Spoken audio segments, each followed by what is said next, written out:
Il y a également des commémorations dans de nombreux pays qui ont participé au combat avec les Alliés. Ce sera le cas également en Israël, où des anciens combattants de la brigade juive se souviennent de leur combat aux côtés de l'armée britannique, car c'est elle qui intégrait les habitants de la Palestine d'alors. Reportage Mathias Inbar. C'est John Major, l'ancien Premier ministre britannique. Sa mémoire est intacte. À 93 ans, Joseph Zeltzer se souvient de son passé militaire. Tout commence à la fin des années 1930 en Palestine mandataire britannique. Il s'engage alors dans les brigades juives.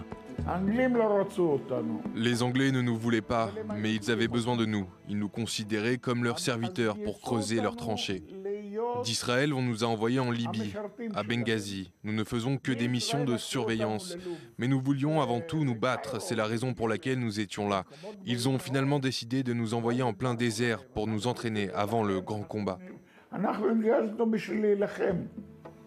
Ces brigades vont être composées de plus de 5000 volontaires, tous engagés dans la 8e armée britannique, une des sections qui participera à la célèbre bataille d'El Alamein en Égypte, mais également sur le front italien.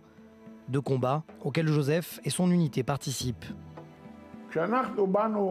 Lorsque nous sommes arrivés à Alfonsine, dans le nord de l'Italie, pour remplacer les soldats britanniques, ils nous ont dit de ne pas s'en faire, que nous pouvions nous balader torse nu.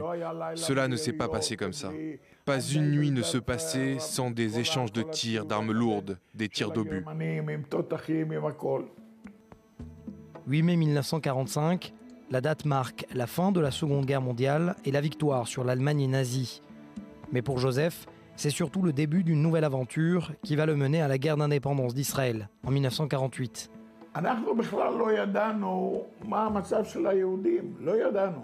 Nous n'avions aucune idée du sort qui avait été réservé aux Juifs d'Europe. Mais à la fin de la guerre, on nous a amenés à la frontière italo-autrichienne. Et c'est là que nous avons découvert qu'il y avait des réfugiés juifs. Je vous le dis, si on ne nous avait pas entraînés pendant 8 longs mois et si nous n'avions pas fait la guerre, nous n'aurions jamais pu faire face à toutes les armées arabes. Comme si notre engagement auprès de l'armée britannique était providentiel. La brigade juive sera démantelée par la Grande-Bretagne en 1946.